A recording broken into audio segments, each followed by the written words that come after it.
the one thing that's a barrier is believing that your body is all that matters and that it's where your worth lies.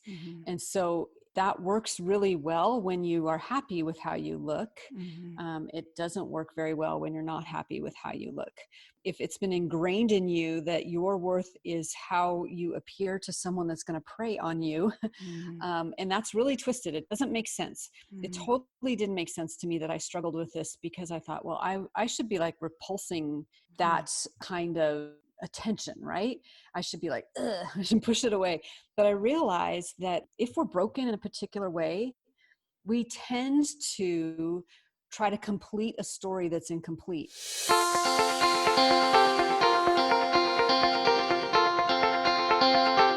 Welcome to Compared to Who, the podcast to help you stop comparing and start living. I'm your host, Heather Creekmore. I hate to admit this, but I used to secretly obsess over my appearance. I thought it was part of my job as a woman to always look better, but never felt like I could be good enough. Maybe you can relate. God, in His grace, showed me a way out, and I want to give you all the tools you need to break free too. If you've ever spent too much time stressing over your looks, I get it. I hope you'll keep listening and find the same freedom I have. Here are 3 other things you should know about me. I'm a minivan driving mom of 4. I'm author of the book Compared to Who and the forthcoming book, The Burden of Better. I'm a blogger at comparedtowho.me, and you just may have seen my epic bake fail on Netflix. If you've ever struggled with comparison or body image issues, Compared to Who is the show for you. I hope you enjoyed today's episode, and hey, tell a friend about it.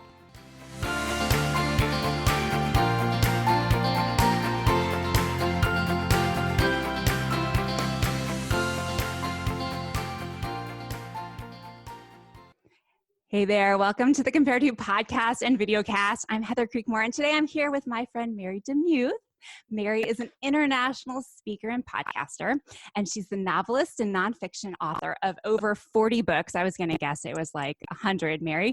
but some of her latest include We Too, How the Church Can Respond Redemptively to the Sexual Abuse Crisis. It's got a brand new one coming out next week, so we'll talk about that soon. She loves to help people restory their lives. She lives in Texas with her husband of 29 years and is mom to 3 adult children. You can find out all about Mary at marydemuth.com, and we'll talk about that at the end of the show. Mary, thank you so much for being on the Compared to Who show today. Thanks for having me. It's so fun to be here. So you all just need to know that this woman right here is responsible in large part for the podcast and the books I have. And let me explain that. So when I wrote my first book and had this, really, I had no idea what I was doing. I learned that I needed to write a book proposal. And so I Googled how to write a book proposal.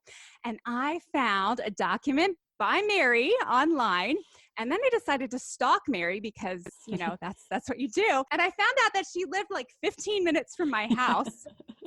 And better than that, she had a writer's club 15 minutes from my house. And so a very nervous me showed up with my 5 pages of writing, having no idea whether or not this stuff was any good, could ever be published. And I remember showing up at that first Writers Club meeting, and you were so encouraging to me. and you've been encouraging to me since then. I know we had coffee and we've gotten together on a number of occasions. So Mary, I just need to start the show by saying thank you. Thank you. That's so sweet. Thank you. It's my pleasure. And when I saw your writing, I knew this is going to be published. So I'm really excited that you kept going, because this process of writing a book and getting it published is like the worst kind of process. So to persevere through it is a really big deal. It really is. And you've been such an encouragement to me. And this is a little bit of an aside from where we're going today, folks, but we've been talking about eternity and heaven and things like that at church. And I think about the fact that, Mary, you have like spiritual grandchildren. You're not old enough to be a grandmother, but spiritual grandchildren, I think, through this ministry because of your encouragement to me and women that have been encouraged through this ministry. So thank you for that. But today, what I would love to talk about, you've got a brand new Bible study coming out through Lifeway, and that's all about healing and healing from your past. And so I'd love for you to talk about that. And we're going to get into some of those hard issues of things from our past that maybe we've held on to or not fully been able to process in order to find freedom. So we're going to get into that later. But Mary, would you just start off by telling us just a little bit about you and your story and kind of what your background is? Yeah, so I had a difficult upbringing, as many people do. So I don't pretend to think that I'm the only one. I lived in a home of several divorces. There was drug abuse in the home, a lot of abandonment. Just I felt alone all the time and basically had to raise myself as an only child. When I was 5 years old, I was sexually abused by two teenage boys for the period of a year. And thankfully, we moved away by the end of that year, but I always felt like I had like this moniker on me that said, come find me and come molest me. So I was constantly running away from predators most of my childhood life. My biological father died when I was 10, and this was during my mom's third marriage. And then my mom's third marriage, when I was in the seventh and eighth grade, started to fall apart. And as you can imagine, having a father die and then a stepfather leave, it felt like my world was coming undone. And that's when I was very suicidal and um, just didn't know why I was even on earth except to be hurt or completely ignored. And it was my ninth grade year, I started to go to Young Life and hear about the gospel. And in the 10th grade, I went to a weekend camp and met Christ. And that inaugurated my healing journey to this very moment. I'm not completely healed. I would hate it if people said things like that because it would discourage those who struggle in the healing process. And I've had a really long healing journey. And by God's grace, I'm married. I have three adult kids, as you said, and they seem okay. So that's awesome. And almost 30 years of marriage. So it's a testament to the faithfulness of Jesus that you can endure some of the most hardest tragedies of life. And yet with him, you can have a good life. Mhm. I want to bring out two things that you just said. And the first was the healed, the past tense vernacular. And I really appreciate you saying that because that is one thing that I try to distinguish, especially for women that are going through body image issues of any kind. It's like, yes, you can have freedom. But freedom doesn't mean you never struggle again. Freedom doesn't, it's not like you've crossed a finish line and now you're, oh, I'll never think about my weight again. I'll never think about my size again. I'll never look in the mirror and go, ugh, again. So I'm glad you brought that out because I do believe we're kind of constantly in the process of sanctification, right? If Yes. nothing else, we're being sanctified, but God is growing us and changing us. So I appreciate you making that distinction. But the other thing you said about feeling like you had been marked, and I know you've written a book called Unmarked, and I know you've written about this in some of your other books too. But that's something I hear a lot from friends that I know that have gone through sexual abuse. Can you kind of flesh that out a little bit more? I think it's two reasons. I think one, the vulnerability of having gone through it is a little bit of a beacon. Mm-hmm. And I think actually, as I look back at my own story, I am pretty sure I was abused prior to that. And I think I walked into the situation, not willingly, of course, but I think I'd been groomed prior to that. So there was all of that going on. I think the other thing that we have to remember is that predatory people are really smart and they know. They just have a sixth sense about them. They know who is an easy victim. And so that's just a warning to parents to really help their kids understand that predatory people are really good at what they do, and they're usually awesome and charming, and they're usually the best person and the person you would never think, which is part of their MO because it's part of their master plan. So if they get caught, then everyone would be like, oh, I can't imagine. No, that can't be true. I won't believe the victim. I'll just believe that person. So that's kind of the twofold reason why I think there's this beacon that tends to happen. And the more free you get and the more you understand your worth, the more you're able to kind of push against those predatory people. But I have, definitely, even in adulthood, like we've been talking about, I'm not fully healed. Even in adulthood, I've fallen prey to predatory people. And those aren't necessarily like men who are trying to prey on me, although that happened. But also like women who, predatory friends that I let get the best of me, so to speak. Yeah. And that brings up another one of your books, your friendship book.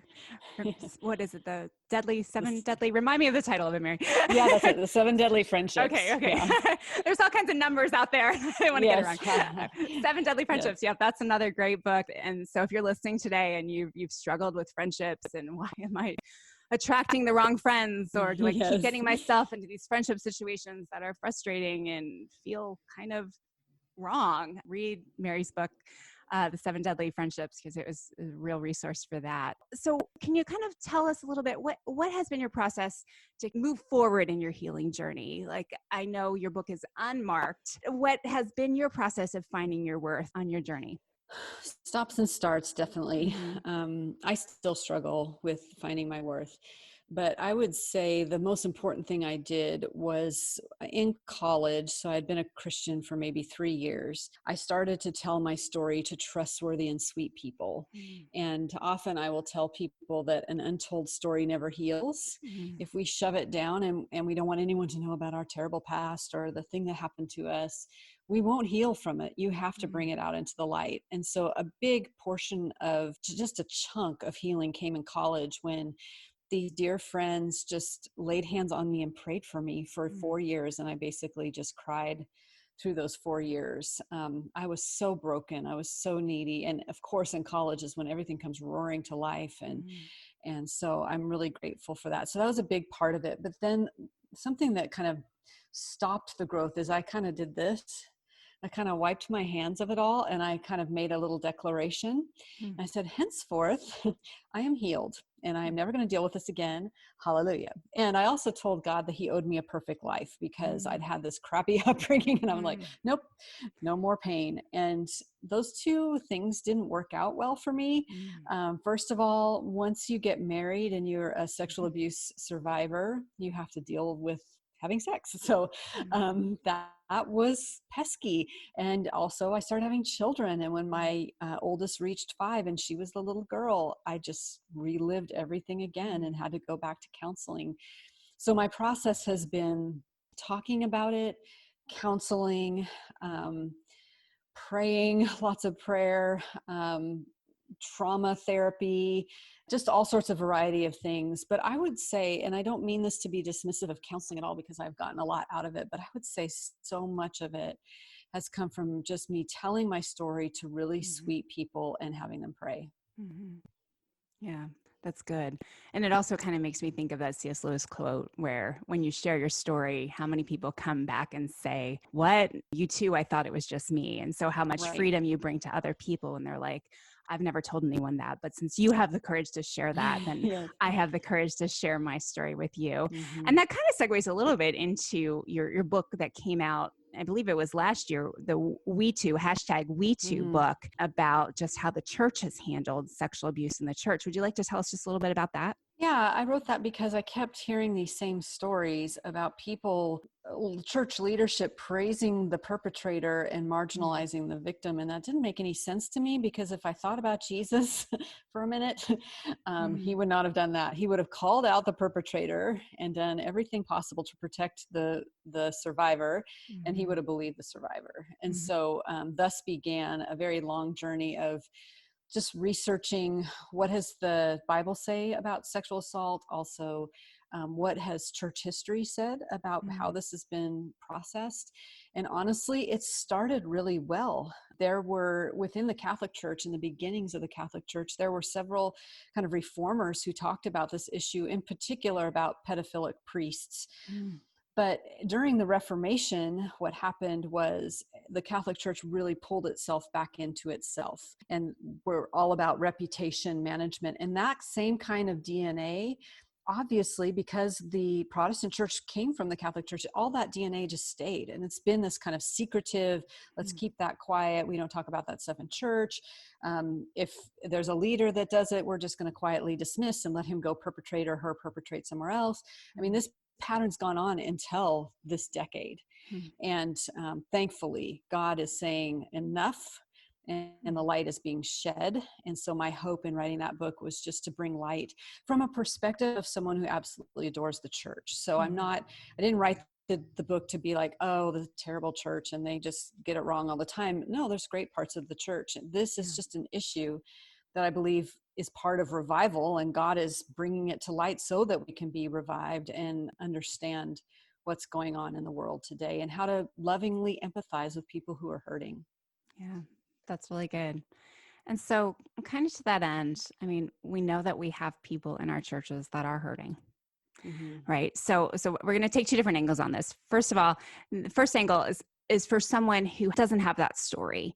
How can we help?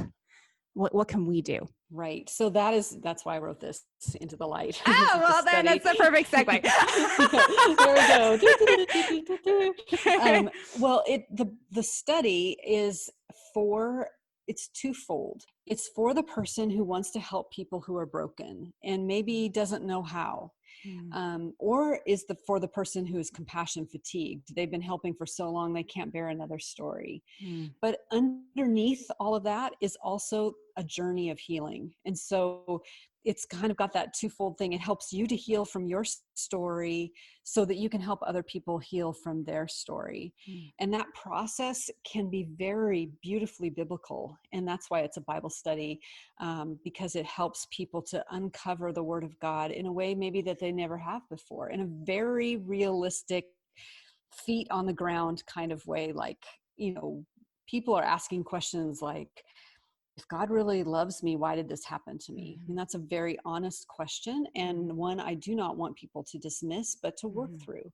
And that's part of the process of healing, is asking the questions you think that the church people won't let you ask, but you need to do it because God already knows you're thinking it. So why not, work it out with him? Absolutely. Yeah, that's really great. And so that Bible study will be available June 8th this week. And what's the format of that, Mary? Is it for groups? Could you do it by yourself or just with a couple of friends, or what's the format? Yeah, all of those things. Okay. So there's a book that you can just buy and go through by yourself. And it's a nice healing journey to take you from A to B. But if you go through it and you feel like, oh, I really want my friends to go through this too, then you can take them through. And there's a video element as well. I was filmed at my church at Lake Point in Rockwall, teaching 7 different times about how we are in this healing journey. Great. And so yes, you can bring it through. You can do it virtually with people. There are ways and apps where you can all watch the same thing at the same time. So it does not have to be in person, but it can be remotely. Although I do love in person and I really miss it. So there's that too. Oh yes, the Zoom fatigue is Hey real. there, how much is freedom worth to you? It is. That's kind of an odd question, right? When I was in the midst of my struggle with disordered eating and body image, I would have paid anything I had to be free. Truth is, I spent a lot of my budget on things I thought could help me be free, like new diets, exercise gizmos, clothing, but none of those things really helped. I'm so grateful that God showed me the way out. And now I'm passionate about helping others find their way out too. I want them to know that Jesus already paid it all. They don't have to spend another cent to find the freedom they really desire. But truth is, it does cost me something to get this message out, compared to who can't spread the message of Jesus' offer of freedom without the help of women like you. Would you consider making a contribution? Check out Compared to Who's Patreon page at patreon.com/comparedtowho. Then prayerfully consider giving $1 or $5 a month, whatever you can to help. Any amount you'd be willing to donate would be a huge blessing and will go directly towards covering the operating expenses of this ministry. Thank you for being a part of seeing other women set free from the chains of body image and comparison. May God bless your generosity.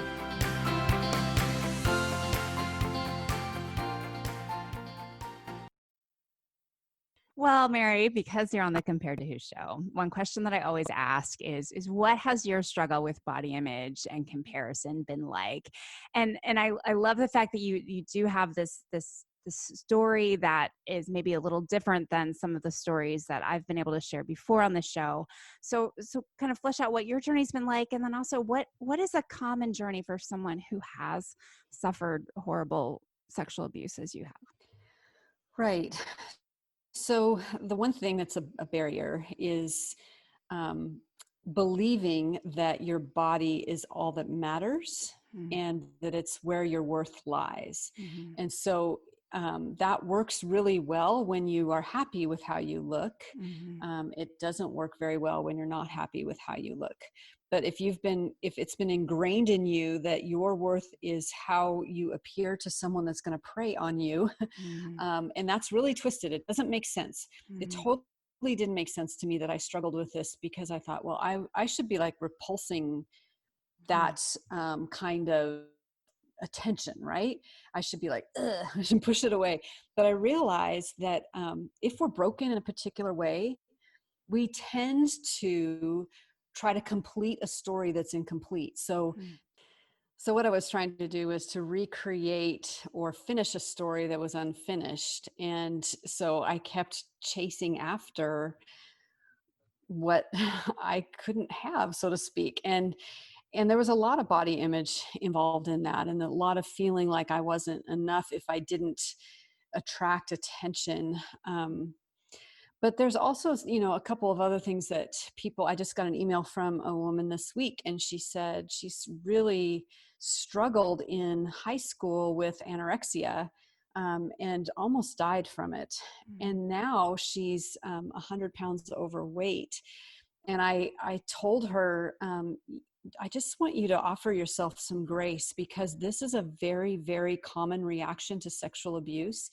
In fact, a lot of times when I meet someone who's struggling with their weight, if the conversation goes that way, we explore sexual abuse because it's excessively common.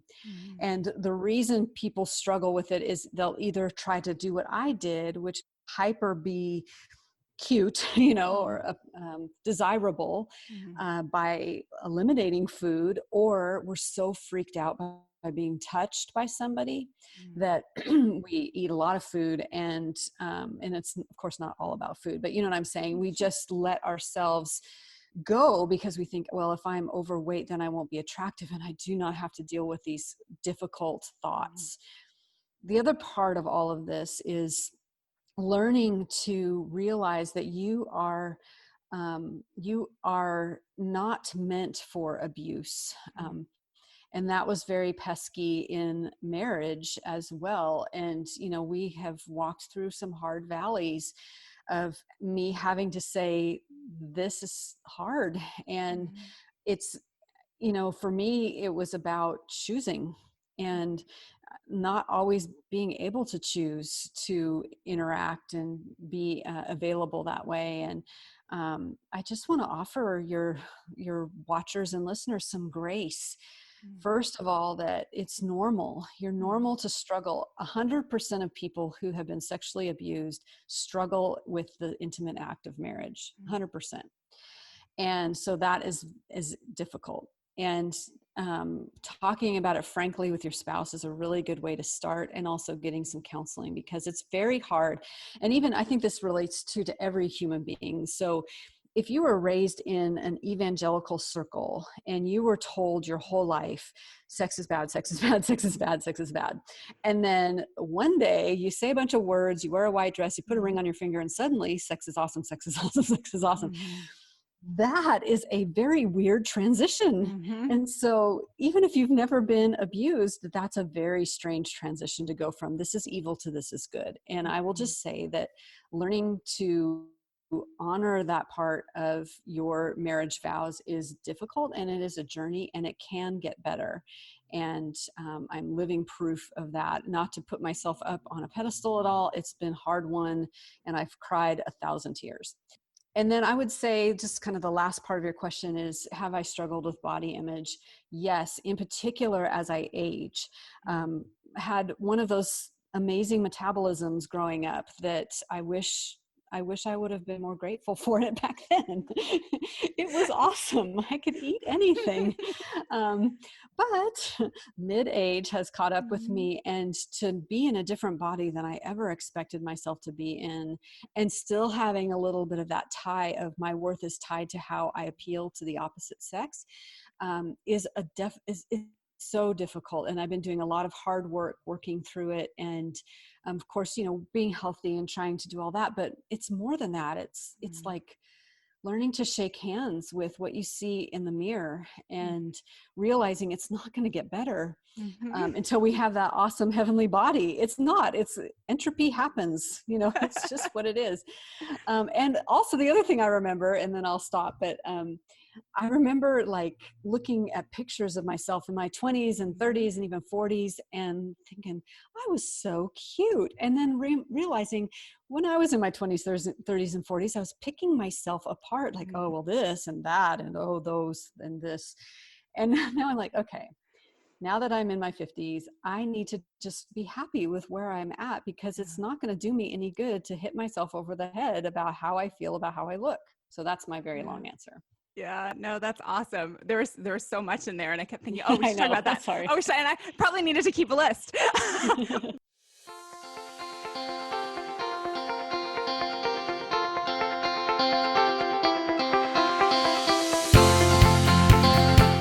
Has body image been bogging you down for too long? It's time to get free, my friend.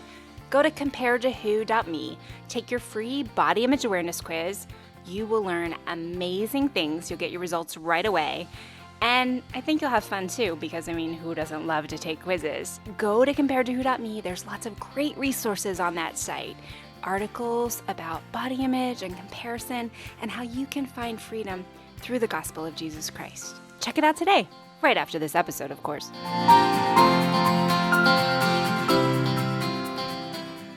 Well, let's start with aging. Yes. Right there with you. 50 is a lot closer than 40 at this point. And it is amazing, because I do think somewhere in our minds, we see other people age and we hear other people talk about aging. And then I don't know, maybe it's just me, but I kind of thought that won't happen to me. I don't know. Yes, that's for those people, but not for me. And so, but it's an odd experience. And my husband and I talk about this all the time. It's like, we still feel young inside, but then the mirror shows something different. And then, you get on social media and you see people that you graduated with or went to college with, and you're like, oh, they're like middle-aged. And then it's like, wait, that means I am too. So yeah, that's all very real. And then I was just having a conversation with someone yesterday about pictures, and the very same thing. If you look back on those pictures that you hated, I remember when we got our wedding pictures, I thought my arms were way too fat in our wedding pictures. And now I'm like, wow, to have those arms. I like those arms. So, but it's interesting. I think that there's a work that God wants to do on us through that, through what I like to call like objectifying ourselves, right? Because that's really what we're doing when we look at pictures of ourselves. We look at them one-dimensionally, like we're supposed to be a magazine cover model, and we're not, right? But that's who we compare ourselves to. It's like, well, that one-dimensional image of her is better than this one-dimensional image of me, in my opinion, right? Because that's, the ideal that's set before us. And we kind of just objectify ourselves. Like, that's the only thing that gives us value. And it's right back to what you were saying at the very beginning, is the struggle with believing that our worth is more than our bodies. And, I can tell you that even though I never suffered sexual abuse, like that, when I got married believing that was my value to my husband. Mm-hmm. I was raised in church. I don't know where that came from. Maybe some of those subtle messages about the role of a wife, I'm not sure, but very much believed that was my biggest value to my husband. And then when I saw anyone else who was competition, right, who would threaten that, then it was, it felt threatening. Like, well, I don't have any value to him because she would have more value to him. So I understand all that. Thank you. Thanks for sharing all of that. Well, Mary, you have so many fantastic books out, but you also have a fantastic podcast that I think would really encourage listeners of this podcast. Will you tell us a little bit about Pray Every Day?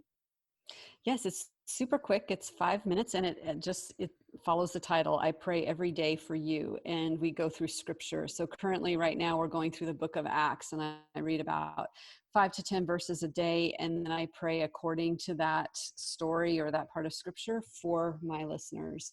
And they can find it at prayeveryday.show. It's on Alexa, it's on iTunes, Stitcher, Spotify, blah, blah, blah, blah. But All yes, the places. every day, every Wow. single day. So what episode are you on now? 932. Wow. 900,000 downloads. Wow, that's fantastic. Yeah. Well, I think crazy.